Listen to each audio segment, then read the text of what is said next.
Bổn Sư Thích Ca Mâu Ni Phật. Kính bạch trên Thầy, kính thưa đại chúng. Kính mời đại chúng ta cùng nhau trong thời gian vài phút, chúng ta cùng ngồi tĩnh tâm với lại sự bình yên tĩnh lặng trước khi chúng ta bắt đầu vào buổi lễ. Xin đại chúng hoan hỷ nếu chúng ta có mang theo điện thoại thì chúng ta vui lòng chuyển điện thoại từ tiếng reo sang chế độ rung để chúng ta tránh được trường hợp điện thoại bị reo lên trong khi buổi lễ đang diễn ra. Xin cảm ơn đại chúng.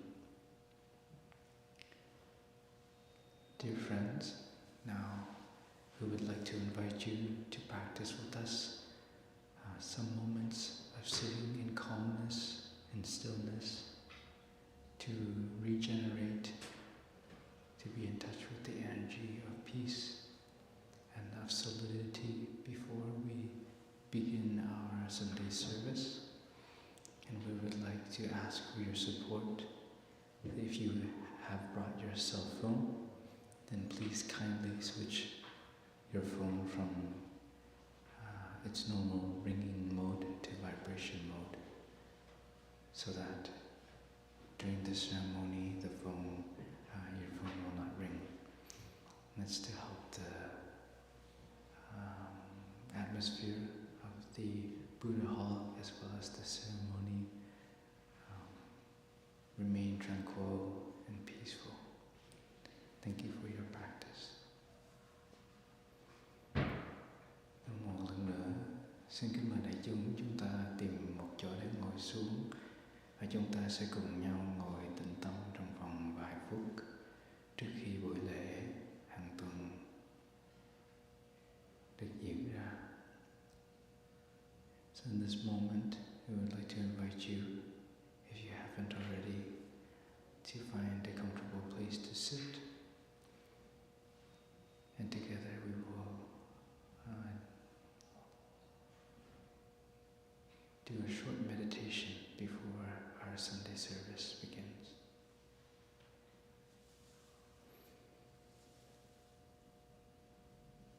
Kính mời đại chúng lắng nghe ba tiếng chuông và chúng ta trở về với giây phút hiện tại.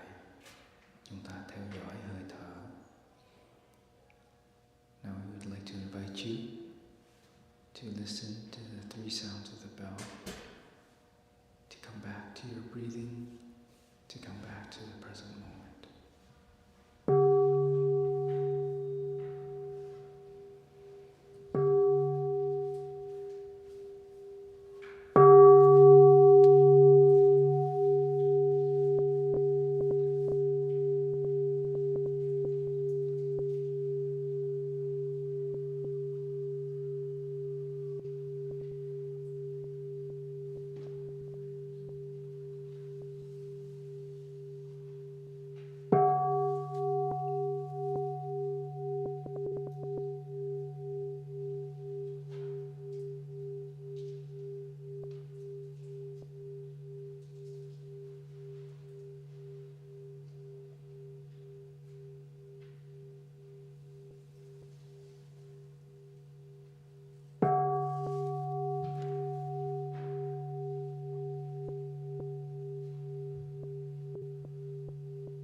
chúng ta sinh ra cho đến giờ này, người bạn hiền đó chưa bao giờ rời bỏ mình. Những cái khi nào mình có mặt cho người bạn đó,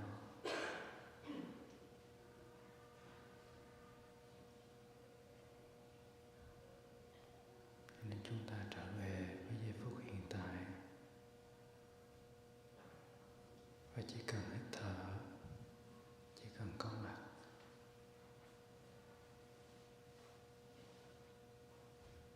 Chúng ta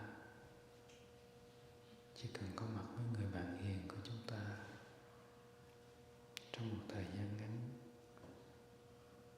cũng đủ để nuôi dưỡng, cũng đủ để giúp cho ta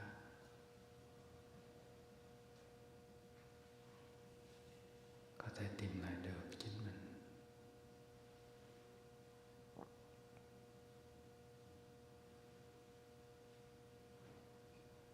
Thở vào, tôi biết đây là giây phút hiện tại.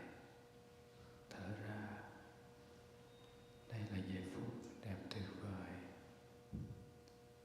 Thở vào, hiện tại. Thở ra, tuyệt vời. Breathing in, I know that this is the present moment. Breathing out, I know that this is a wonderful moment. Breathing in, present moment. Breathing out, wonderful moment.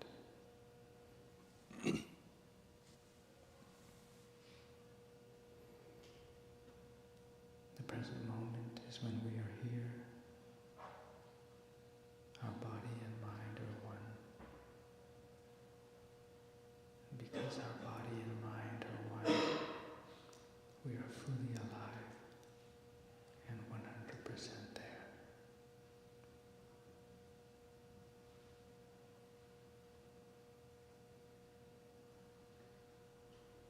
The past has gone. The future is yet to come. Only the present is available.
Kính mời đại chúng mở kinh trang số 0. Please open the chanting book on page 0.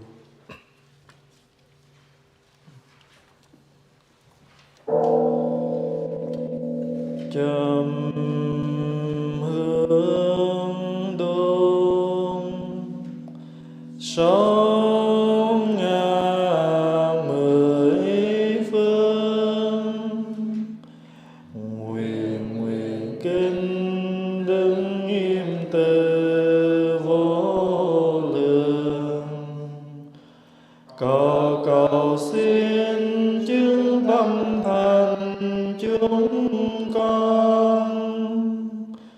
Vầng khói kết mây lành cúng dường, đạo nhiệm mẫu đã lan truyền nơi cùng nơi.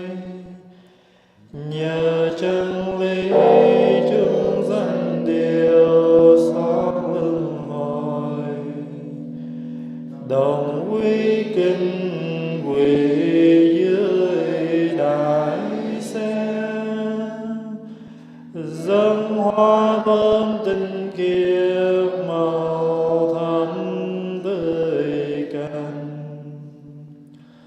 Đại quang minh sáng huy hoàng trang nghiêm, ở mười phương điều ngự hào quang an lành.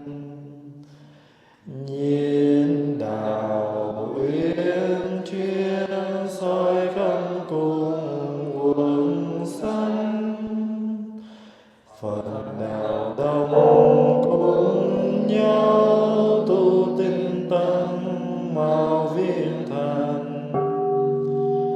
Nam mô Bổn Sư Thích Ca Mâu Ni Phật. Nam mô Bổn Sư Thích Ca Mâu Ni Phật. Xin cho khói trầm thơm kinh thành mây năm sắc, dâng lên khắp mười phương cúng dường vô lượng bùn vô lượng chư Bồ Tát, cùng chư thánh hiền tăng nơi pháp giới dung thông kính đài sen rừng rờ. Nguyện làm kẻ đồng hành trên con đường giác ngộ, xin mọi loài chúng sanh từ bỏ cõi vô minh theo đường giới định tuệ, quay về trong tỉnh thức. Chúng con kính dâng hương cúng dường lên Bụt và chư vị Bồ Tát.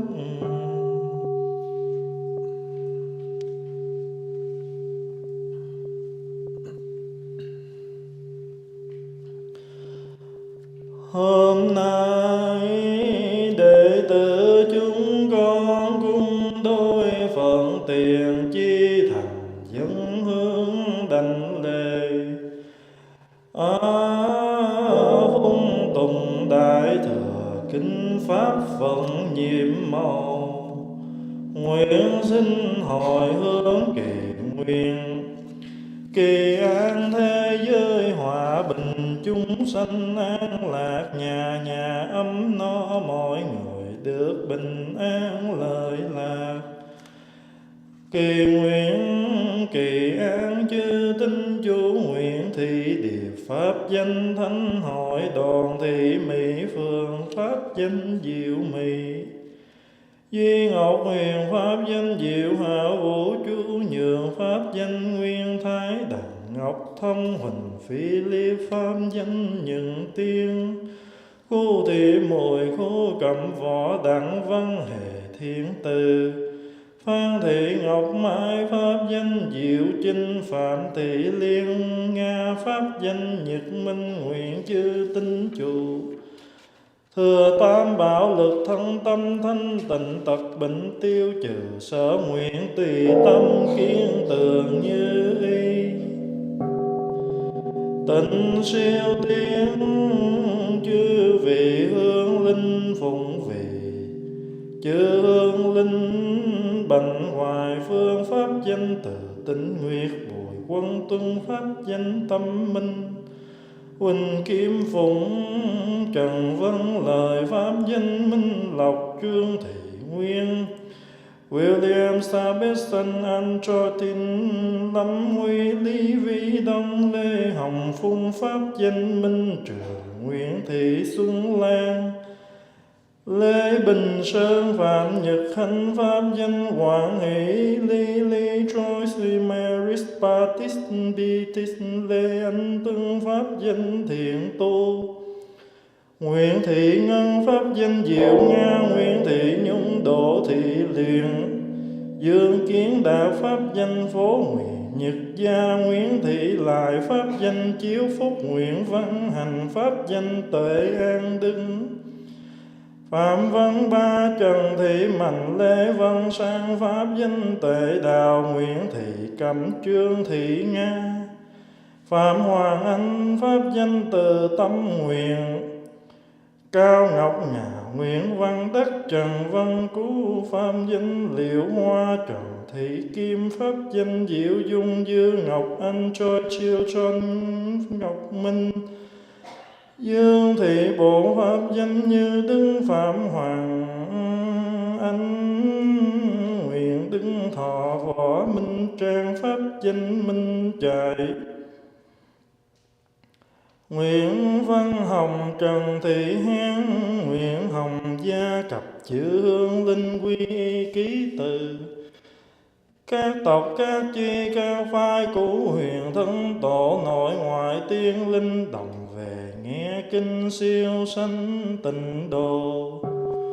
Đôn nén tâm hương chư Phật đại ngũ phần dân chọn Đức Như Lai, cầu xin nhân loại lên bờ giác hạnh phúc bình an đến muôn loài. Nam mô Hương cúng dường Bồ Tát Ma Tát.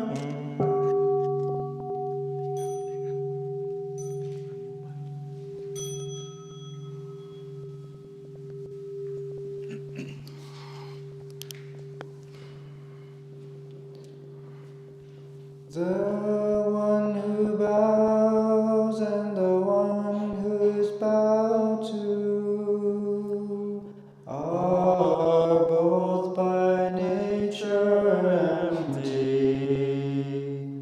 Therefore the communication between them is inexpressibly perfect.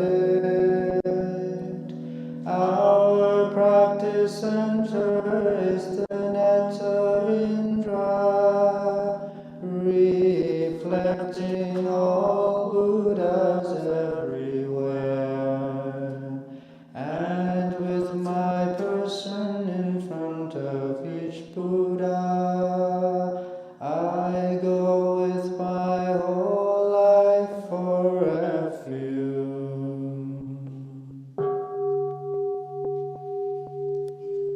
Offering light in the 10 directions,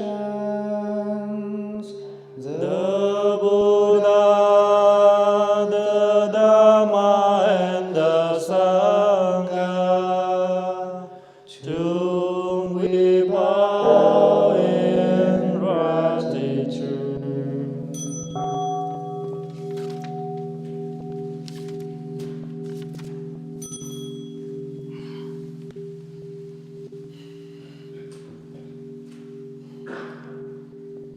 Teaching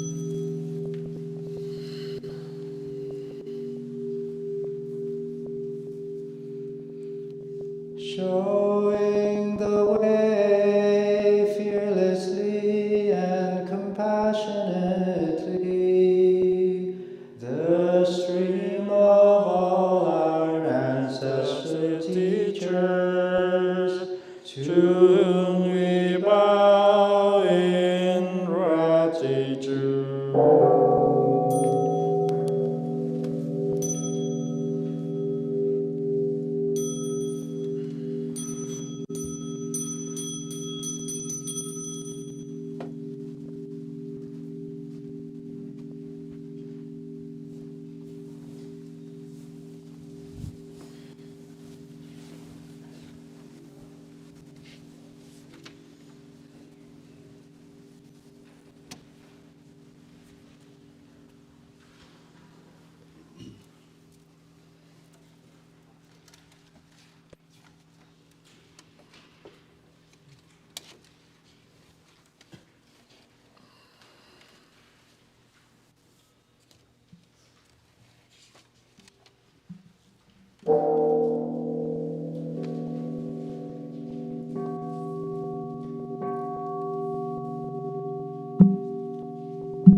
Nam mô Tassa Bhagavato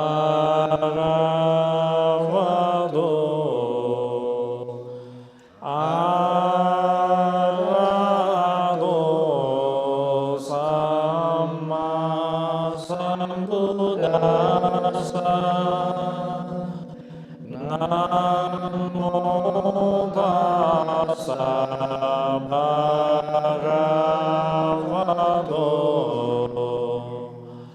Arahato Samma Sambuddhassa. Namo Tassa Bhagavato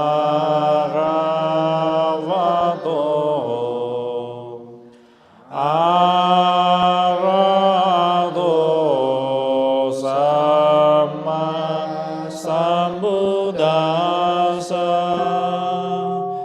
The Dharma is dear and lovely. We now have a chance to see, study, to practice it. We vow to realize true meaning. Nam mô Đức Bổn Sư Bổn Thính Ca Mâu Ni. Nam mô Đức Bổn Sư Bổn Ca Mâu Ni. Nam mô Đức Bổn Sư Bổn Thích Ca Mâu Ni. Pháp Bổn Cao siêu màu nhiệm cơ duyên mấy đường thọ trì sinh đi vào biển tuệ tinh thông giáo nghĩa huyền kinh tinh yêu ba nhà ba la mật đa bồ tát quan tự tại khi quán chiếu tâm sâu ba nhà ba la mật tương diệu phạm chí độ soi thấy năm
bậc điều ngự trượng phu, xin duỗi cánh tay vàng, đưa con lên bờ bình an và vững chãi. Chúng con vì mê muội lâu đời, chưa từng có cơ duyên học hỏi, nên đã thường vụng dại, để hạt giống giận hờn bạo động, mỗi ngày tưới tẩm mãi trong chiều sâu tâm thức của con. Những hạt giống buồn phiền tức tối, mỗi khi phát khởi hiện hành, thường gây ra đau thương và hờn tủi cho bao nhiêu kẻ khác và cho chính bản thân con. Theo lời dạy đức từ bi, bắt đầu từ hôm nay, con xin dâng lời thệ nguyện. Mỗi khi tâm giận hờn phát hiện, con sẽ nhớ trở về, nương vào hơi thở, vào bước chân chánh niệm, để chăm sóc và ôm ấp, để hộ trì và nhận diện những tâm hành đau khổ trong con. Con sẽ nhớ thực tập nhìn sâu, để thấy được bản chất và cội nguồn của tâm hành sân hận. Vâng lời Đức Thế Tôn căn dặn, con sẽ biết hộ trì tâm ý, nguyện sẽ không nói năng và cũng không hành động. Một khi trong tâm con cơn giận hờn vẫn còn chưa điều phục, xin thực tập quán chiếu để thấy được cội nguồn đích thực của niềm đau nỗi khổ trong con. Sở dĩ con khổ đau vì hạt giống si mê, vì giận hờn buồn tủi trong con còn quá lớn, và người làm con giận là người đang có nhiều đau khổ. Người ấy cũng chưa từng biết quay về tự bảo hộ, cũng chưa từng biết chuyển hóa những tập khí sâu dày trong tâm. Quán chiếu được như thế, con sẽ làm phát sinh hiểu biết và chấp nhận, và con sẽ có thể giúp được cho người kia tu tập để chuyển hóa những khổ đau trong lòng. Đức Thế Tôn thường dạy, điều phục được giận hờn là đạt tới chiến thắng, một lần cho cả hai phía. Con nguyện hết lòng thực tập, mong báo đáp được hồng ân, cầu lượng từ tam bảo, nhiếp thọ và hộ niệm cho con. Chúng con chóng vượt sang bến bờ an lành và tịnh lạc.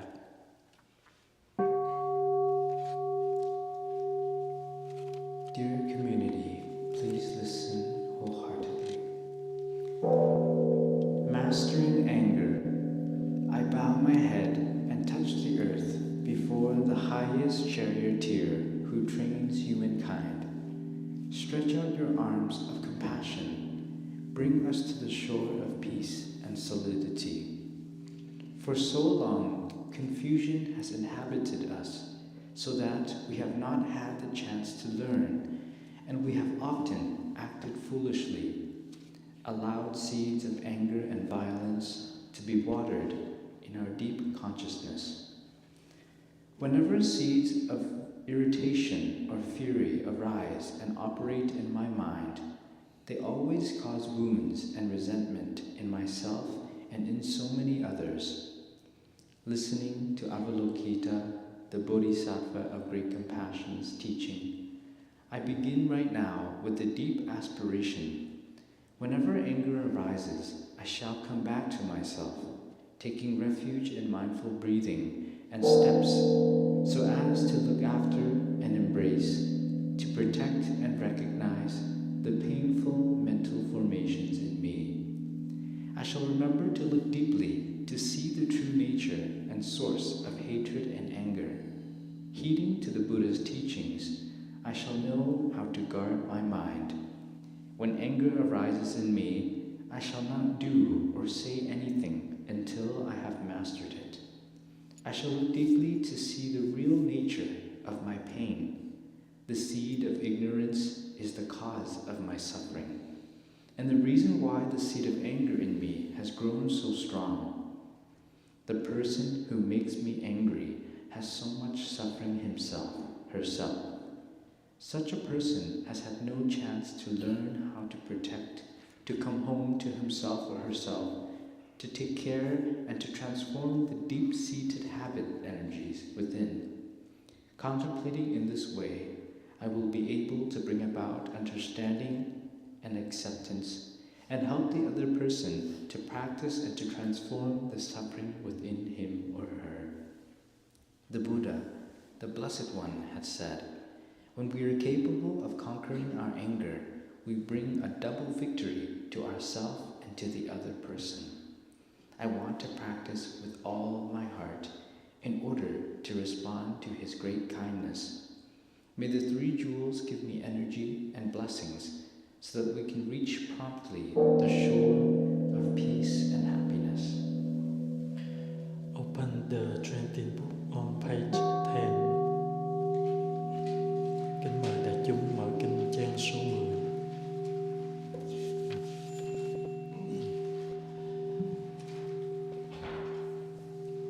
Trang nghiêm đại sen ngự tòa, đại hùng từ phụ thính ca, đệ tử lắng lòng thanh tịnh, bàn tay trăm thành liên cung kính hướng về điều ngữ dân lời sáng nguyện thiên tha, đệ tử phước duyên thiếu kém sống trong thất niệm lâu dài, không được sớm gặp chánh pháp, bao nhiêu phiền lụy đã gây, bao nhiêu lỡ lầm buồn dài, vô minh che lấp tháng ngày, cường tâm gieo hạt giống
hạt lành không mọc tốt tươi.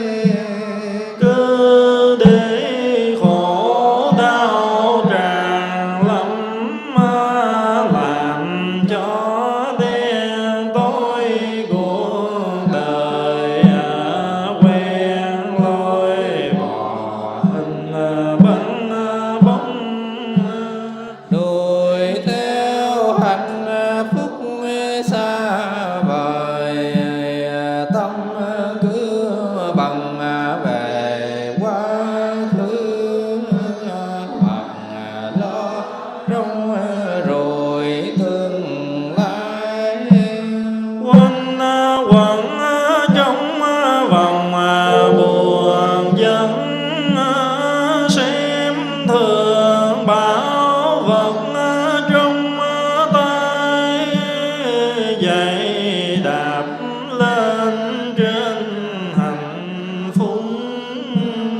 Tháng năm sầu khổ miệt mài, giờ đây trầm sông bão điện, có nguyện sám hối đổi thay.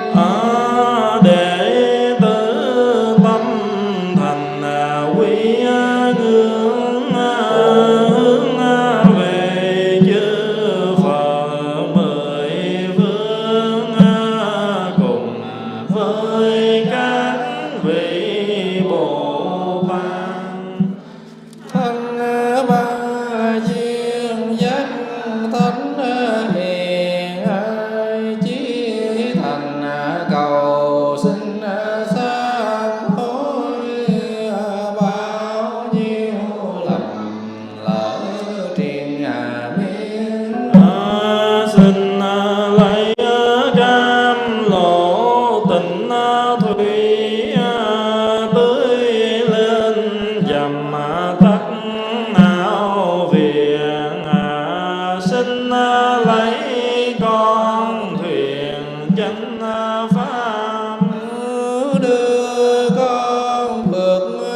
dân.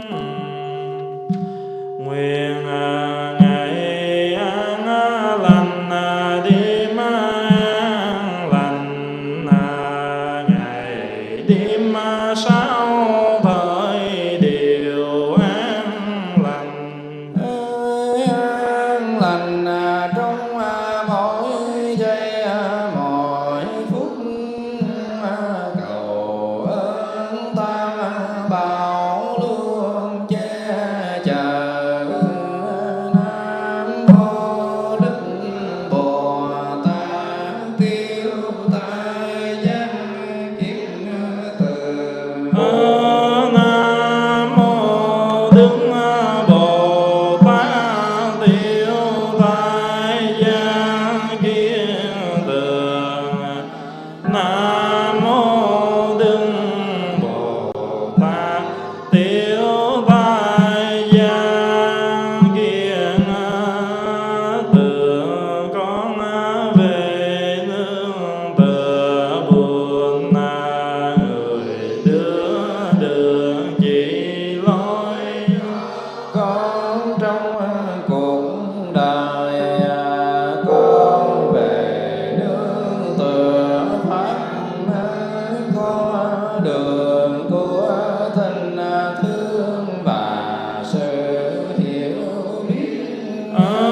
Con về nương tựa tăng đoàn thể của những người nguyện sống cuộc đời tình thương, truy tụng kinh thâm diệu.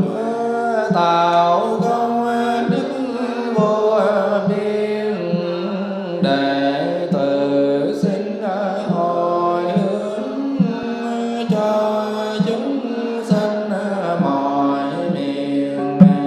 Pháp môn xin nguyện hồng ơn nghĩa, xin nguyện đền phiền não, xin nguyện đoàn hòa buồn, xin dừng nên.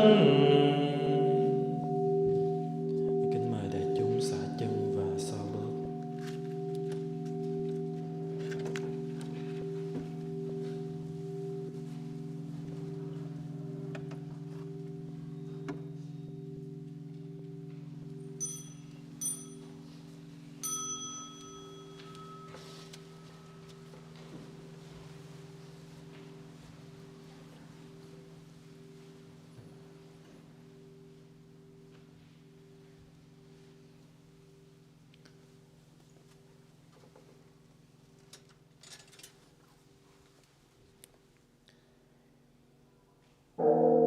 In gratitude to my mother and father who give me life, to my country who offers me protection and security, I touch the earth to the Buddha, the Dharma, and the Sangha in the 10 directions.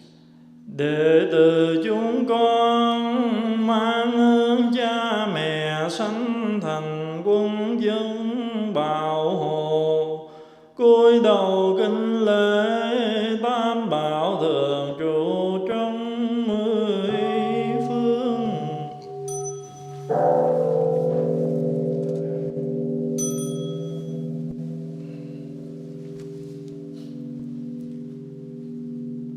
In gratitude to my teachers who have shown me the way, and the generosity of my relatives and friends, I touch the earth deeply to the 3 jewels in the 10 directions.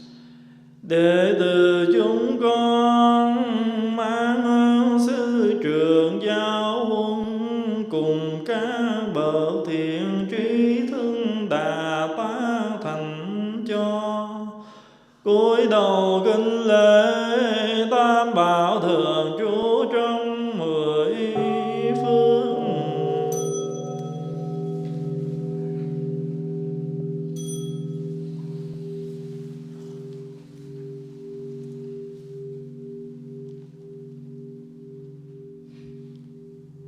In gratitude to all living beings in the animal, plant, and mineral world, I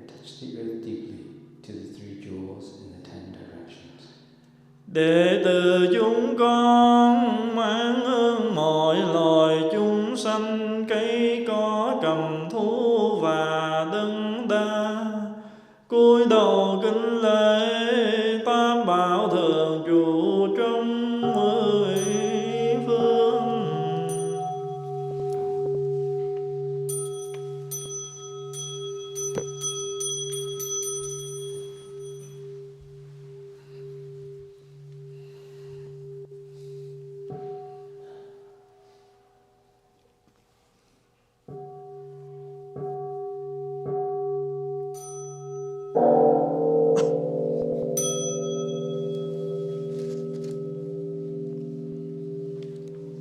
Phật kính mời đại chúng đồng an tọa. Please sit down and practice listen to Dharma talk.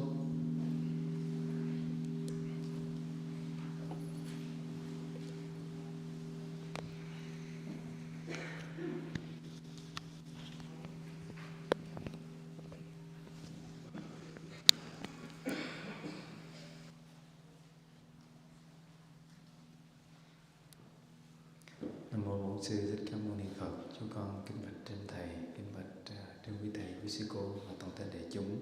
Trước khi chúng con xin phép được chia sẻ bằng tiếng Anh cho các bạn trẻ, thì kính bạch đại chúng ta chắp tay và niệm danh hiệu của Đức Bổn Sư Thích Ca Mâu Ni Phật 3 lần.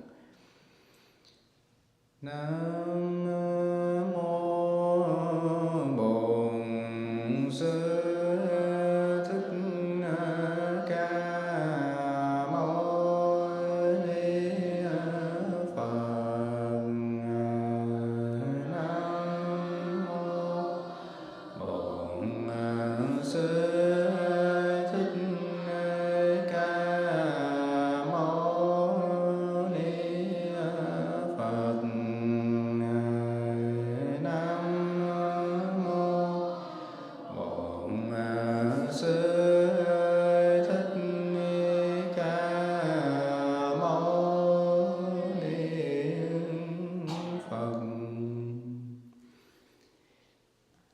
Good morning, dear community. Today is March 3rd, 2024. How are you doing today? So I'm very happy to be able to be here and to offer to you some sharing from my personal experience in the practice, as well as from the wonderful things that I have been able to study in the teachings of the Buddha. And you can relax, enjoy the sharing, so you don't have to join your, just relax, enjoy the sharing. Today we will study the Mahamangala Sutta, and I've mentioned before, many previous times when we've studied the sutta together, that the Mahamangala Sutta is the sutta of the greatest happiness. And the word Mangala, the word Maha means big, and the word Mangala means blessings or happiness. Zen Master Thich Nhat Hanh translated it as happiness, and some other translations translate it as omen or blessing. And in this particular sutra, there's kind of like a story that's being told through the words of the Buddha's disciple, Venerable Ananda, about a time when the Buddha was staying at the Jeta Grove, which is a grove that was offered by a prince named Jeta and donated and bought by a wealthy merchant named Anathapindika. And I've shared at the very beginning, first times we studied the sutra about Anathapindika, and how in order to purchase the Jeta Grove, Anathapindika actually laid out gold coins enough to cover the whole Jeta Grove because he wanted to offer it to the Buddha. And when he saw this beautiful grove, this beautiful garden, he asked the Prince Jeta, if he could purchase it. And the prince wasn't really intending on selling his property, but he made a joke to Anathapindika and said, if you can cover this whole lot, this whole property with your wealth and your fortune, with gold coins, then I might sell it to you. So Anathapindika did this, and he covered the whole place with gold coins, all over the grove of Jeta. And in the end, Prince Jeta was quite surprised that Anathapindika actually did this. And he wondered, how come, what makes it that Anathapindika wants to offer this Jeta grove so much, or to buy this Jeta grove so much? And he found out that Anathapindika wanted to offer the grove to the Buddha and the monks. So he thought, well, the Buddha must be certainly a very amazing person for Anathapindika to pour out all of his wealth and to do this,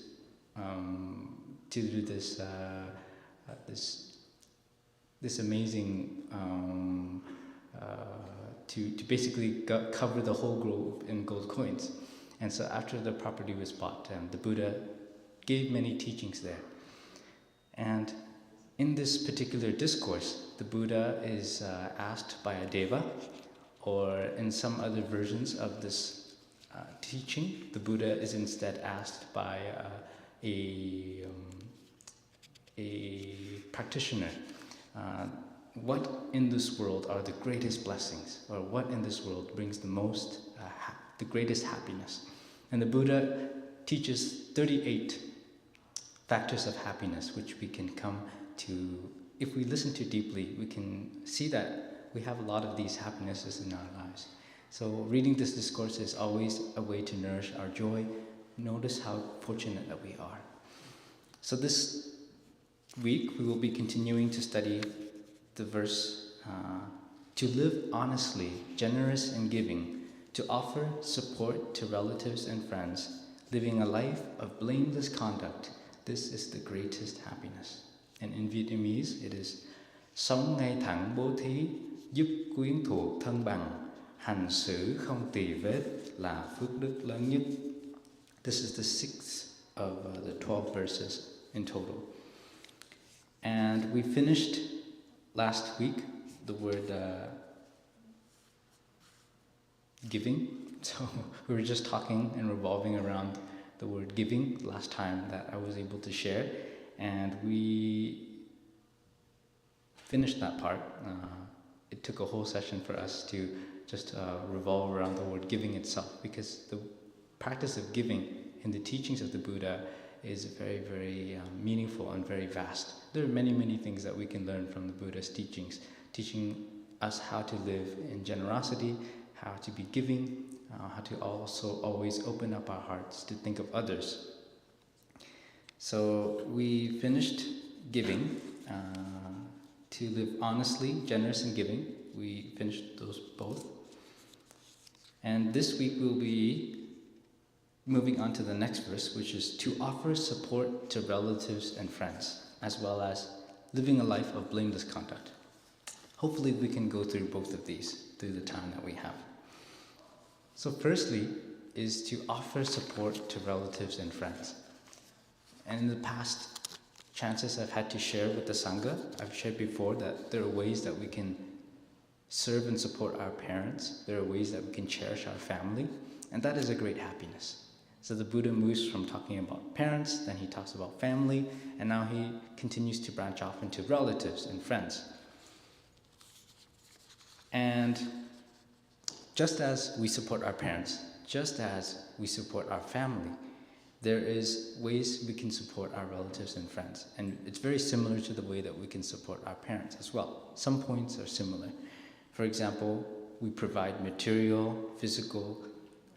provide for their material, physical needs, food, medicine, clothing, shelter, financial support. In a family where the uncles and aunties in the family are always ready to support each other when times get hard, when the uncles and aunties always remember their bond and their care and their love together in growing up during their childhood, and continue to carry out that bond throughout their lives and can maintain that, is a pretty happy family. We can also provide for them mentally and emotionally, means being there to offer them comfort and giving them extra strength to overcome difficulties and hardship. Sometimes we need the help of others in order to transform. We shouldn't rely only on the help of others, and this is what the Buddha had taught in the discourse on taking refuge on the island of oneself. So the Buddha said, you should take refuge in the island of the self. Take refuge in the teachings, the Dharma, and not take refuge in anything or anyone else. Because everything around us, anyone around us is pretty impermanent. We know that. And although we could rely on other people, but at some point during our lives when we have enough capacity, then we have to do it ourselves. For example, when we were first a baby, we're born into this world, we need to be reliant on our mother. We need to be reliant on our father. And a lot on our mother, because our mother will feed us and our father will take care of us. But as we grow older and we know how to feed ourselves, we don't need our mother to spoon feed us anymore. We don't need our father to drive us to school anymore at some point. At some point we learn driving and we do it ourselves. So in the practice it is the same. At first we rely on our teachers. At first we rely on our brothers and sisters to help us out during difficult situations, but that shouldn't be the default. And as we've grown older, so we cannot be babies forever, so we need to find a way to rely on ourselves. And we need to practice and cultivate in such a way where we actually become a solid place of refuge for us. Only when we become a solid refuge for us can we become a solid refuge for others.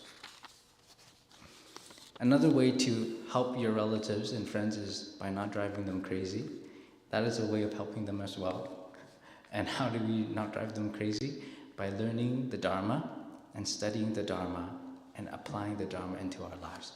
And this was repeated many times before as well. How we can best serve our parents, how we can best support our family is to learn the Dharma. Now, what is the Dharma, you might ask? And we've mentioned this term a lot.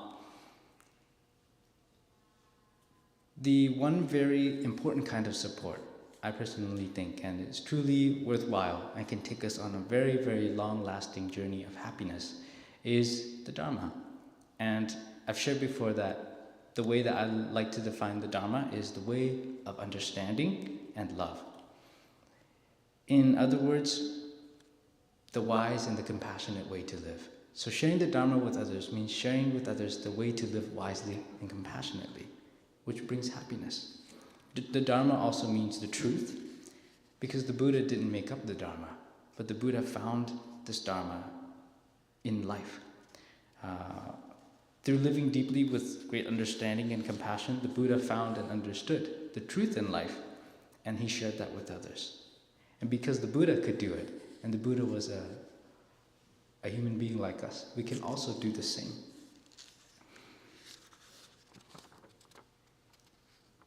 And because the Dharma is found in life, the Dharma is meant for life, and the Dharma is extremely helpful for life.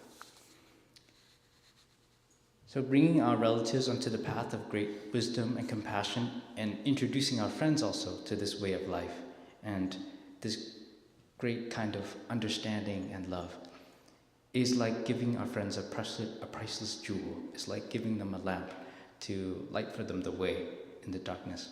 When others come to me as a monastic and they share with me their troubles and difficulties, all I have to give also is just my physical, my emotional support, and at the same time, the most important thing that I always try to give is the Dharma.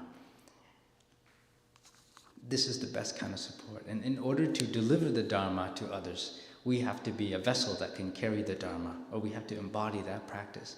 So let's say if we have a cup, but there's a hole in the cup, or there's a crack in the cup. When we pour water or milk or grape juice or whatever your favorite beverage is into that cup, but there's a hole in it, then that cup will leak out. But if that cup is without any leaks, that cup is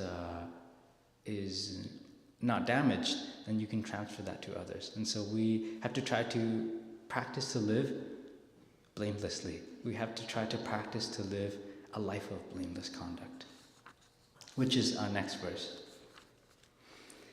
I would like to pause to tell you a story about the Buddha and about we could say Prince Siddhartha's son, or in some ways people usually refer to him as the Buddha's son, easier to understand. When the prince was still living in the palace, before he left on his journey to seek the truth, the way to end suffering, the way to attain true and lasting happiness, he had married a beautiful princess, and her name was Yashodhara, and together they had a son, and his name was Rahula. And on the occasion that Rahula was born, the prince had already set his intention to leave the palace, to be in search of the truth. And we need to understand that for the Buddha to do something like that wasn't easy. Just like how we have to go to university, maybe somewhere afar, we have to go somewhere very, very far away from our family, but we have to do it because it's for our future, and it's for the future of our continuations. It's for the future of our parents, that we actually have a good job, we have a good job that pays us well, we have a good education, so we have to part from our family in order to become, to study to become a doctor, to study to become a dentist. And we might not always be with our family. And it's hard at first to be parted away from your family, but everyone has to work through that. Those who live far away from their family to study always have to go through that difficulty. And the Buddha left his family, but he was probably very heartbroken. And sometimes in the forest, he would also think, as he was meditating, he would also think and have thoughts of his significant other. He would also have, the prince had, at that time, he wasn't the Buddha yet, but the prince had thoughts of Yashodhara and wondered, how everyone was doing at the palace at sometimes. So this story is about how Rahula became a monk. And you might be surprised that the Buddha's son, or for lack of a better way to say it, the Buddha's son, Prince Siddhartha's son, eventually became a monk in his order. So 7 years after the Buddha had left, the Buddha came back to the city of Kapilavatthu, which is where he was born, he was raised, and he was to become king. And when he came back to Kapilavatthu, his wife before, Yashodhara, took Rahula, and Rahula was at that time maybe 7 years old, because he's been out of the palace for 7 years, to listen to the Buddha's teaching. And when they got there, she said to him, this is your father, Rahula. Go and ask him for your inheritance. Because Rahula was the son of a prince. He was the son of a king-to-be. And he was supposed to continue to receive the inheritance of the prince, to become the king. And so she said, go ask him for your inheritance. And little Rahula walked straight through the assembly of all the monks and all the royalty in the palace. And he stood before the Buddha in his shadow, and he said to the Buddha, it's very pleasant to be standing in your shadow. Your shadow makes me feel very, very nice. And when he had finished, and he hung around that area for a bit until the Buddha stood up and he left. And when the Buddha left, Rahula followed the Buddha and kept on asking for his inheritance. And he said, monk, give me my inheritance. Where's my inheritance? And of course the Buddha had no longer had any gold, he had no longer had any property, he wasn't a prince anymore, he had no longer any riches. So what was the only inheritance that he could have given Rahula? The only thing that he could have done was, and that he did do, was he told Sariputta, his elder disciple, to ordain Rahula as a young novice. And Rahula was the very first novice in the Buddha Sangha at the age of 7. So you see the two little monks here, Rahula was much, much younger than them when he ordained into the monastic order. And I remember when I was younger, my root teacher, he would tell me some stories about Rahula, how at night Rahula would cry because he was so hungry, because the monks, they only ate one meal a day. and Rahula was expected to do the same. So at night, Rahula sometimes would cry because his tummy was gargling and rumbling. And the Venerable Ananda, one of the Buddha's great disciples, who was the foremost in having a good memory, he tried to comfort Rahula. And from then on, the Buddha allowed the young monks to take biscuits or take milk. I'm not 100% sure that the story is authentic. My root teacher might have told me the story in order to encourage me to eat if I was hungry at night, but this is what I have heard, and this is what I recall to you. So later, when the king heard that Rahula had been ordained, he was very, very sad. Because before, when Rahula had left, the Buddha's Mahaprajapati Gautami, which is the Buddha's stepmother, also had a son and a daughter with King Suddhodana, which was the Buddha's father, Prince Siddhartha's father. And they had a son named Nanda and a daughter named Sundari Nanda. And Nanda had also become a monk before that. So the king is slowly losing all of his dearest loved ones in the palace. And the king basically went to the Buddha and asked the Buddha for one favor, one boon. And the Buddha said,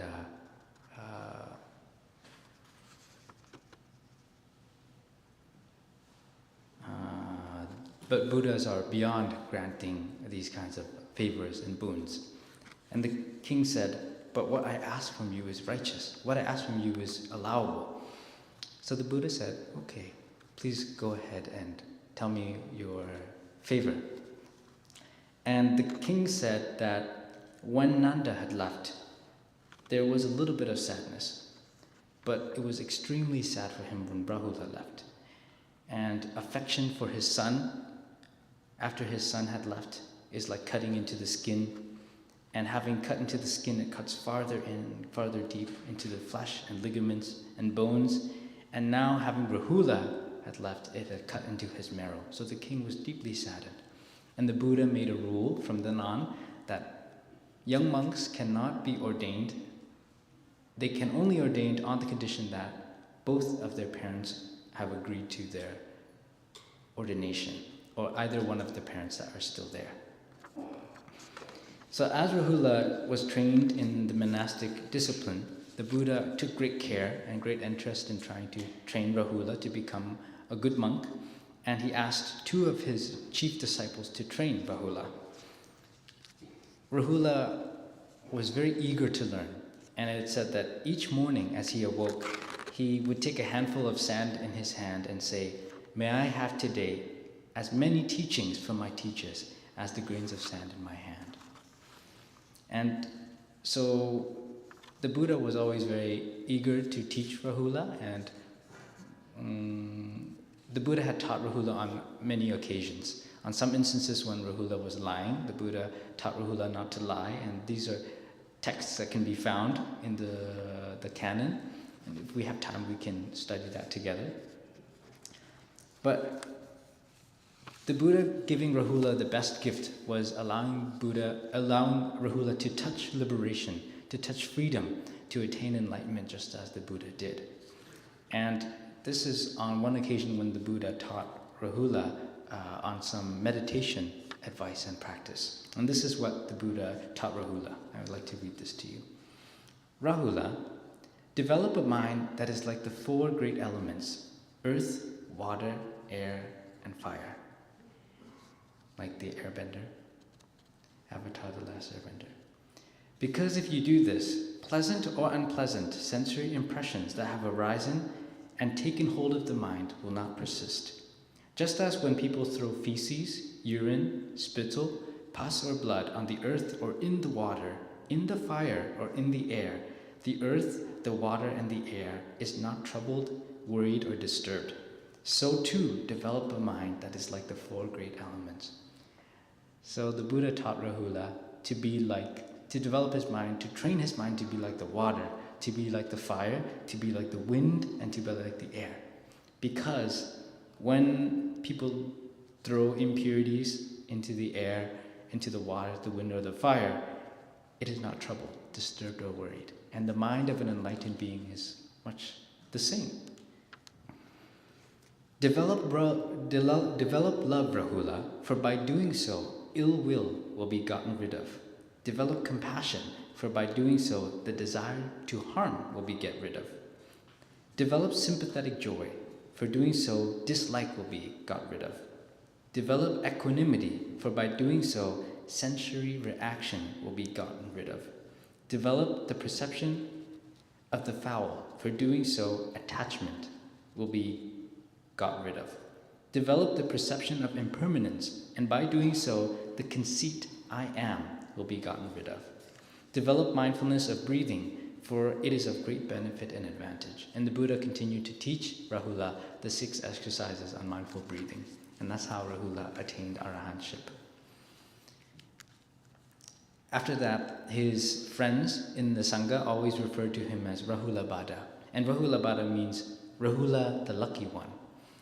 And Rahula, in some instant, he explains why he is called this name. And he said, one is because I am the Buddha's son, both in the Dharma, and also he's the biological son of Prince Siddhartha. And the other is that he has seen the truth. So we can see that giving our loved ones the highest gift in our lives is letting them experience the Dharma. And learning the Buddha Dharma can be said as the highest enjoyment of one's life. Học Phật là sự hưởng thụ cao nhất của đời người. If you don't believe, then you can come and see for yourself on Sundays. People might have other perceptions, they might have other things to say, but we deeply know that when we come here on Sunday, we recite the teachings of the Buddha, we have the chance to recite the things that we did before. It waters many, many positive seeds in us. And it's very, very helpful. Even if we could put even one verse, one single line of those things that we learned into practice. So no one knows us but us. Something that the Buddha repeats a lot in his, not repeats a lot, but in a few instances he repeats it, is the saying, ehipassiko. And ehipassiko means to come and see for yourself. The Buddha says that the Dharma, the teachings, is well expounded by the Blessed One, the Buddha, directly visible, immediate, inviting one to come and see, applicable, to be personally experienced by the wise. So now we move on to the next verse regarding blameless conduct, and we will see how it relates to the wise and the foolish. So living a life of blameless conduct, this is the greatest happiness. The last line in this verse. When we listen to the discourses on Sundays, sometimes you might catch a discourse called the Discourse on Love. And in this discourse, the Buddha says that someone who wants to attain peace should practice being upright, humble, capable, using loving speech. They will know how to live simply and happily, with their senses calmed, without being carried away by the emotions of the majority. And the one line that we're aiming for is, let them not do anything that will be disapproved of by the wise ones. And basically, let them not do the slightest thing that others might be able to blame them for, but with reason. So the people who are blaming, or not blaming, but to disapprove, I think I understand why Sư Ông Làng Mai, Sư Ông Nhất Hạnh used the word disapprove instead of blame, because I don't think wise people would blame others. The meaning is something that cannot be corrected of, or seen as foolish by the wise. And this is from the Discourse on Love, the Metta Sutta. The important part here is that the wise do not disapprove. There are many people who will disapprove of the things that we do. And no matter if we try to do something, even with good conduct, good intent, sometimes those things will be misunderstood. Sometimes other people disapprove those things out of jealousy. And we can only do our best to do our responsibility, to do our part. And if they say things, then that's their karma. And we can only do our best to try to guide them to not think in that way. Or more effectively, to transform them from the way that we act, we speak, and we think. Like I spoke of before, some people, they don't believe in going to the temple. They believe that why would you go to the temple on the weekend? There's nothing to do at the temple. You just sit around on your butt for a really long time and listen to the monks blabber on and on and on. And they don't like it. But we know when we are here and we're sitting here that being at the temple brings us some kind of joy. Or being at the temple, we learn something new that we can apply in our lives. So we are here because we know there's a purpose for us to be here. Although we try to be perfect, we try to, and it's personally my own aspiration, to be like the Buddha, to be like the great disciples of the Buddha, to be like the great masters, and have practice that is pure and clean and as virtuous as the white snow or something like that. But it doesn't mean that I'm perfect yet. And it also doesn't mean that these great masters were not, doesn't mean that they didn't make mistakes before. So all of us, we started at making mistakes. All of us, we started at doing something that was blameworthy. And from learning from that lesson, from transforming what we've done, we become someone who is not blameworthy. And in the end, that is becoming a Buddha. Sometimes when we think of the law of karma, of cause and effect, people understand it very mechanically. People say, if you kill a chicken in this life, in the next life, someone will kill you, or the chicken will come as a spirit and haunt you until you become crazy or something like that. It's very, very mechanical. And we believe that sometimes. We take it to the extreme and we say that karma is solely based on one person, whatever they do, it is their fault. Because you did that in the past life. That's why you were born this way. This is why you were in this situation. But actually, it's not a very compassionate way of looking at karma. Like I mentioned to my teacher, to Thai before, Thai, how can I share with friends who, for example, have been abused in their childhood? How can I tell them that that's their karma? How can you say that to them? Or like people who have been wronged, who have just been born into the world, or babies who didn't have the chance to be born into the world for so long, and then they die or something very, very tragic like that. How can you say that that's their karma? And my teacher said, you simply can't. You shouldn't say that. Although there's some truth to it, but it is not the complete truth. Because he gave the example of going to the supermarket. When you go to the supermarket and you buy cabbage, let's say you buy some bok choy, and you bring that bok choy home, and you realize that when you open the wrapping, there's some rotten bok choy on the inside. So what are you going to do? Are you going to throw the whole bok choy in the garbage, or are you going to selectively pick out the rotten parts and eat the good parts? And it's the same with our karma. It doesn't really matter. Karma is very, very complicated to trace.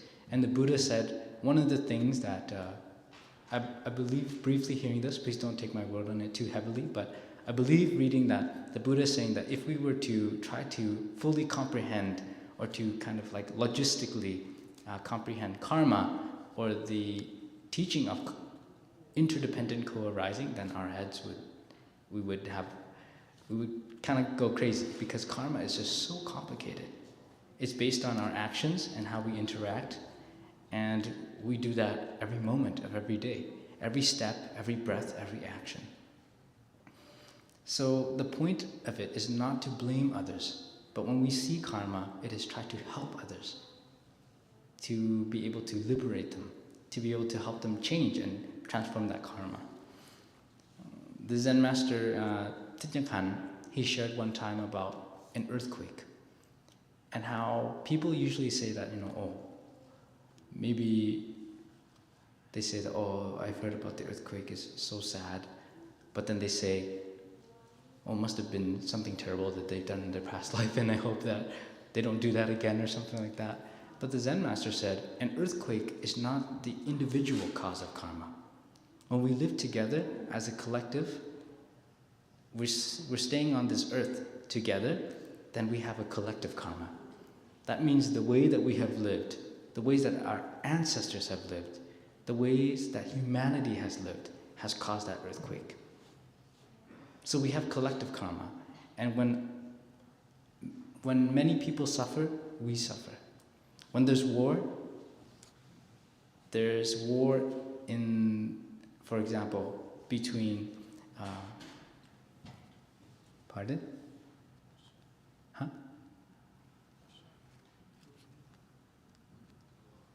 Sorry? Russia and Ukraine.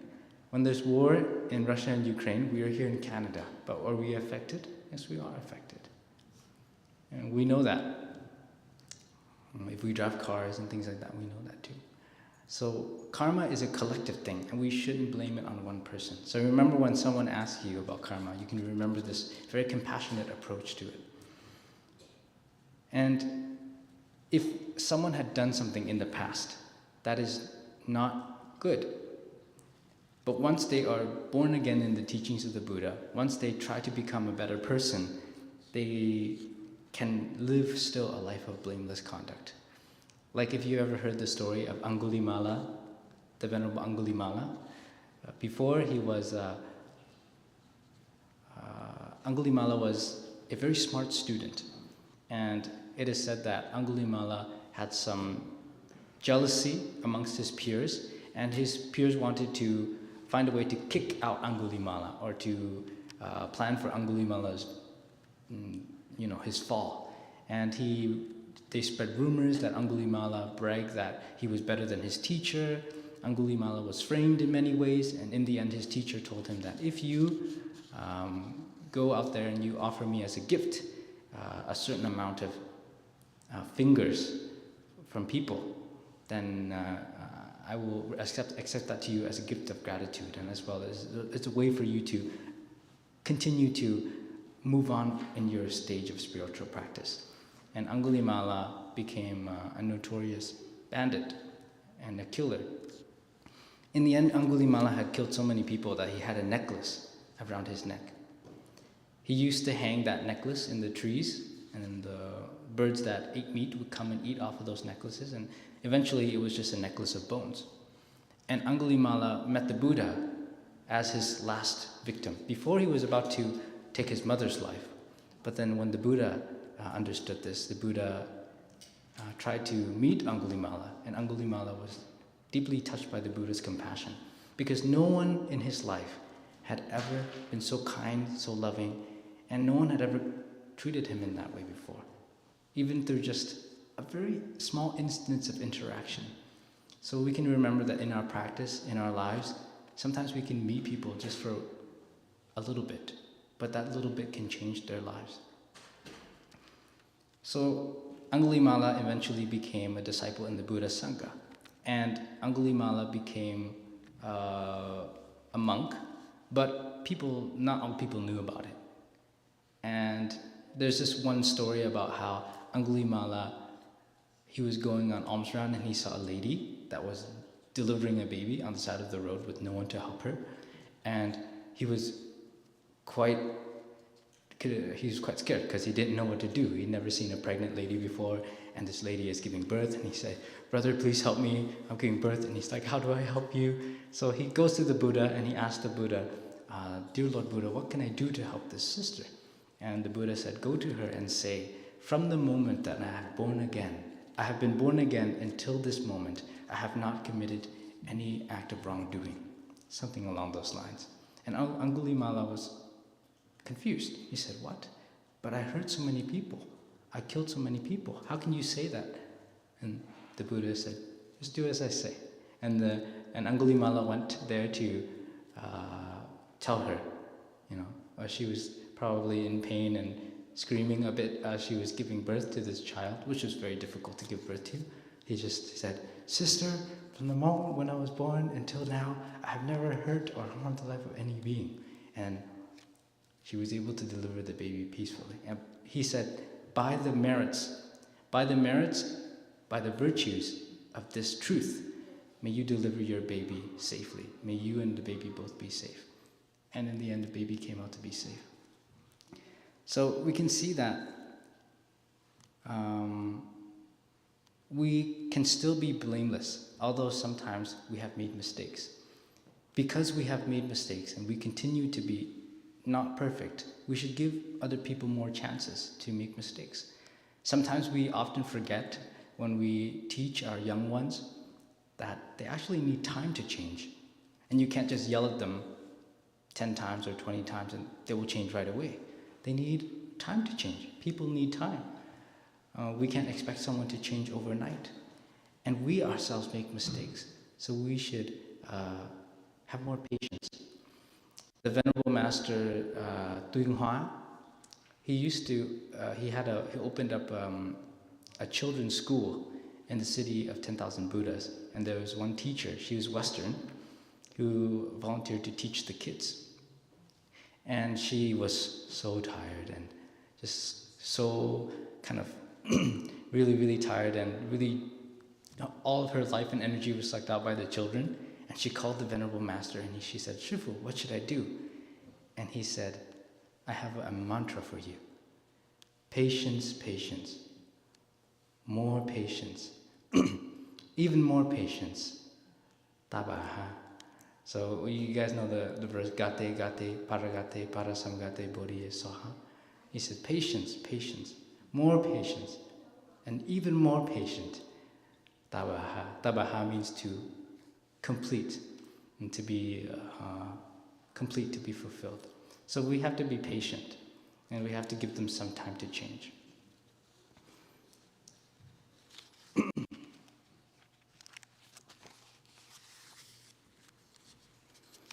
We cannot completely avoid blame, because people, as I said, will blame us regardlessly.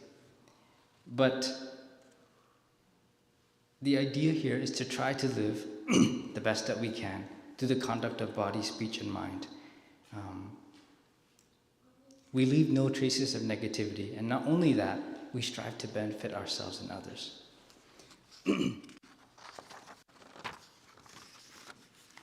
We can try our best to do the right thing, and if we can become one day, and we for sure will be, a Buddha, the Blessed One, that means that we are someone who is not, doesn't do anything that is worthy of being blamed.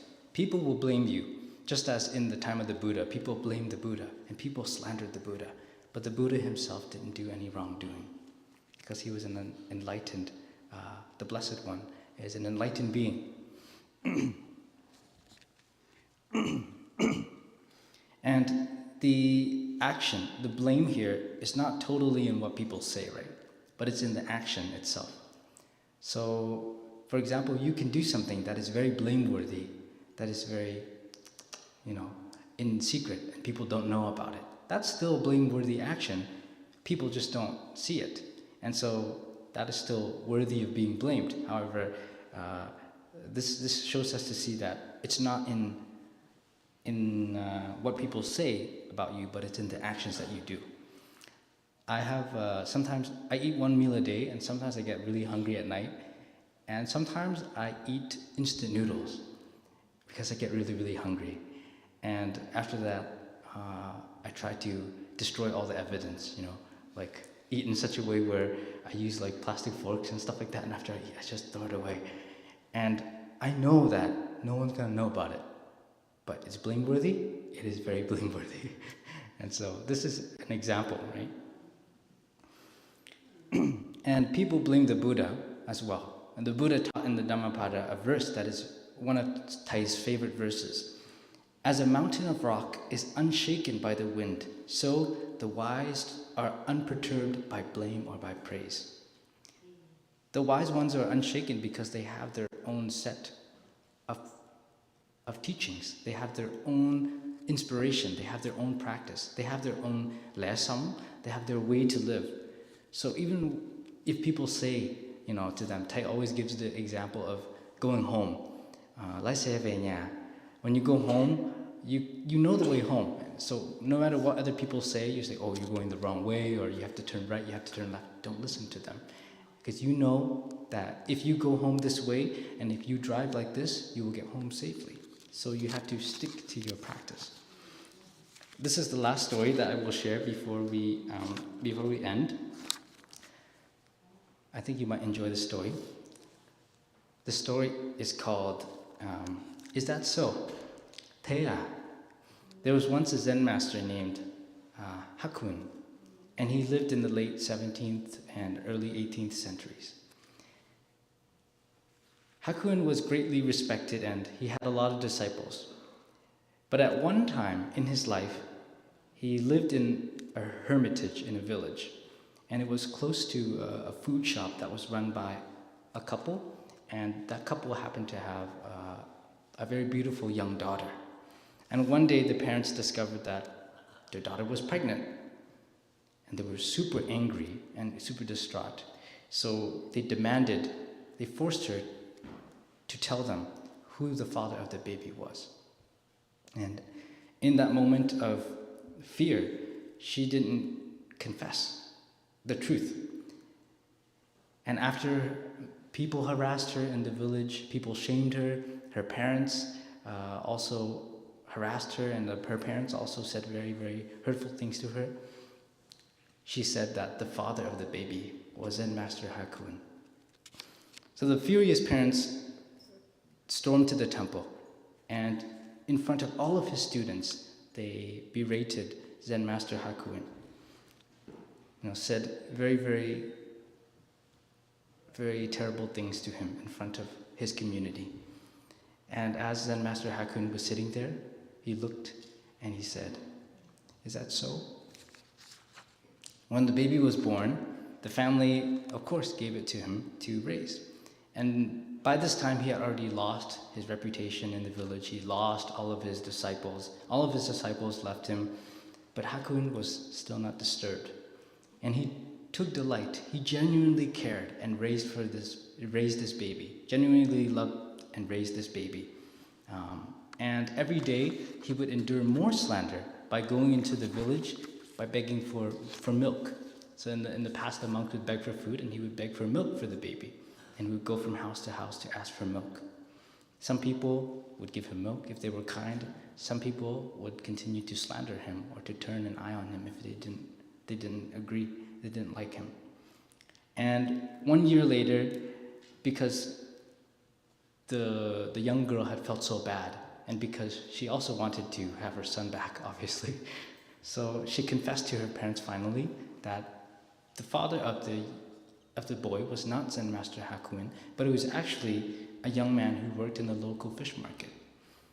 And the parents felt so bad. They were so embarrassed and shocked. And they went to Zen Master Hakun and they bowed, deeply prostrated to apologize for the wrong that they did to him. And they asked Hakun, can we have the baby back? And Zen Master Hakun he replied, after they had apologized and asked him to give back the baby, he said, "Is that so? Is that so? Thế à?" So through being blamed, although he was blamed, but he turned out blameless. And this is what we call wisdom and compassion. This is what we call understanding and love. You see, in the temple we have the big bell and the big drum. This represents understanding and love, which is the Dharma, the essence of the Dharma.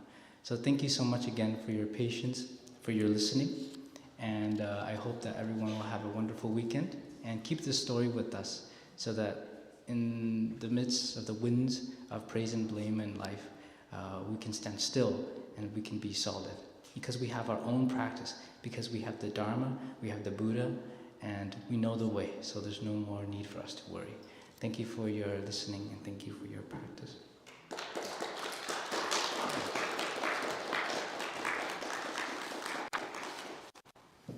Chúng con xin cảm ơn quý bác, quý cô, quý chú đã ngồi rất là lâu để cho các em cũng được nghe bằng tiếng Anh. Bây giờ con kính mời đại chúng ta cùng xả chân. Please release your legs and massage them. Và chút lát nữa đây chúng ta sẽ tiến cúng người thân của mình, cúng cơm. And in a moment here we will have the food offering, the memorial ceremony. Thank you for your practice.